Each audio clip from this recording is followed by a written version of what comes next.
Margaret Furlong from Windsor, and I have a financial question. I've been given the option to buy this condominium, which I'm currently subletting. Is a condominium a sound investment, and is this a good time to think about purchasing? Well, Margaret, the condo market across really all of southern Ontario is not the greatest. There's been a glut of building in condos. There's a lot of speculation in condos during the 1980s, a lot of tax shelter money.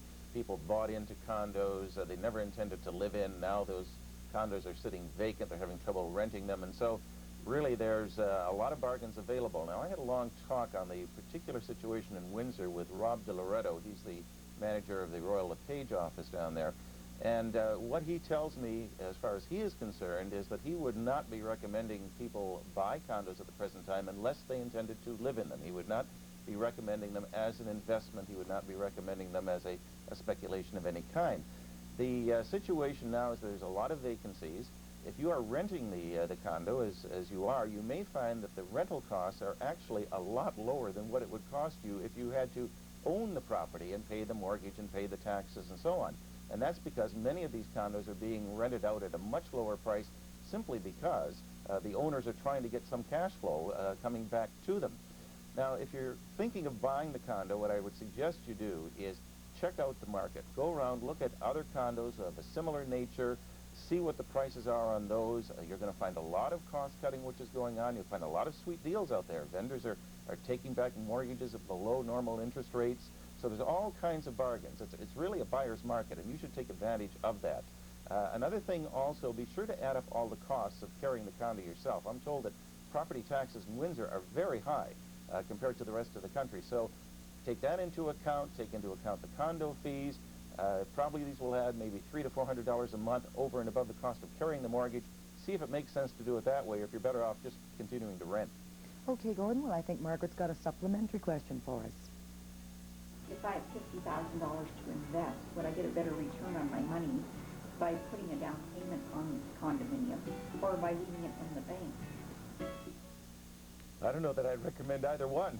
The condo, as we've just discussed, is not a great investment. If you're going to live in it, want a roof over your head, fine, but quite frankly, as an investment, you're probably better to put the $50,000 into a single-family dwelling because I understand that they have been maintaining their value much better in the Windsor area than a condo has. Now, on the other hand, if you find yourself looking at the bank as an option, where are you going to put your money in? Interest rates are really very low right now, and probably if you want to invest the money at the present time, I'd look at something like a mortgage mutual fund. That might be a good option. They're safe and they pay a good rate of return. Blue chip stocks, paying good dividends, something much safer, which would provide you with a regular rate of return and yet get you a better rate of return than you would receive from a bank account or a similar type of bank investment. So that's the way I'd go if you were looking at this $50,000 just as an investment. The condo is not an investment. The bank account is not an investment, but you do have other options available to you, Margaret. Sounds like Margaret's got an awful lot of things to consider. You've got to do some careful planning here. I would think so. It's that time of year again. Everyone I know has had a flu, cold, or snivel of some description, so we'll all want to know the answer to this next question. Hello, my name is Louise Borland, and I'd like to ask the question, if I feel a cold starting, what can I do to prevent it besides taking the advertised remedies? Yes, Louise, thank you for that question. It is important. In the change of season, people, days are warm and nights are cold. We've had a really bad change of season because we've had many warm days and then we get a blizzard and a lot of cold days. The body isn't ready for that. What you need to do is, before the winter comes, start taking a bit of cold showering at the end of your shower. Get your rest. People who get colds, they're overworked, they're not eating properly, they're under stress. So the best treatment for a cold is prevention. If you do get a cold, vitamin C, high doses of vitamin C are appropriate. Herbal antibiotics like golden seal or echinacea. And we do try to avoid antibiotics when they're not needed. Most colds and flus are viruses, so check with your doctor.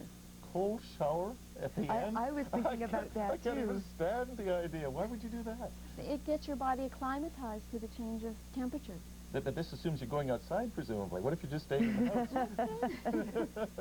So it really is actually the cold of winter that helps break down our resistance to fighting off a cold. And not preparing. I mean, you see kids especially going out without being properly dressed. You need your hat on, you need your scarf on, and you need to eat properly.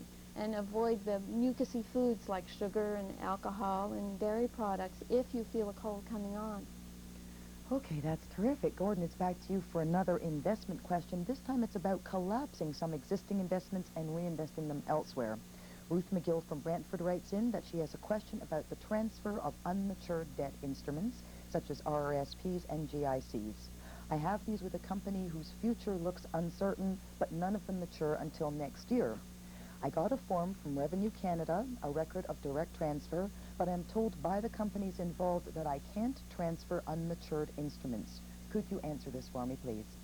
Well, probably the first thing we should say to Ruth is I don't think she's in serious trouble here, because it sounds like what she has are guaranteed investment certificates which haven't yet matured and they're in an RSP. This appears to be the situation that she's in. Now, in this situation, Ruth, first of all, your GICs are covered by deposit insurance. So even if the particular company looks like it may be heading for some kind of trouble, as long as your GICs are worth less than $60,000, you're okay, you're protected by deposit insurance.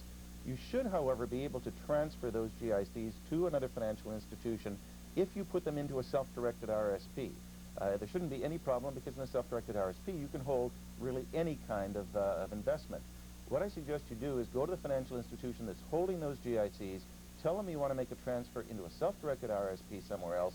There shouldn't be any problem with that. And then fill out the forms and go ahead. I think there's a good point, though, here, Matsu, for all our viewers, and that is that if you are setting up an RSP and taking out GICs and so on, it's always a good idea to find out from the financial institution what their policy is regarding transfers before you go ahead and sign up with them. Okay, that is good advice. Now, it seems more and more people these days are having trouble finding out what's wrong with them. They know they're not feeling well, but they can't get a definitive diagnosis.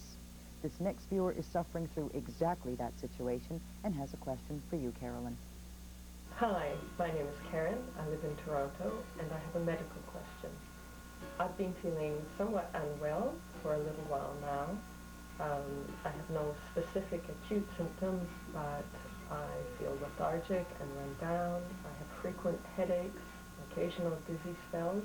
I seem to come down with every virus that passes by, and I've developed what appear to be allergic reactions, although I've never suffered from allergies before. I have itchy ears and eyes and a persistent cough, which I think is sinus-oriented, which I've had for nearly 2 years now. A friend of mine recently suggested that I might be suffering from candidiasis. So my question is, what is candidiasis? How do I know if I have it? And, of course, what do I do about it?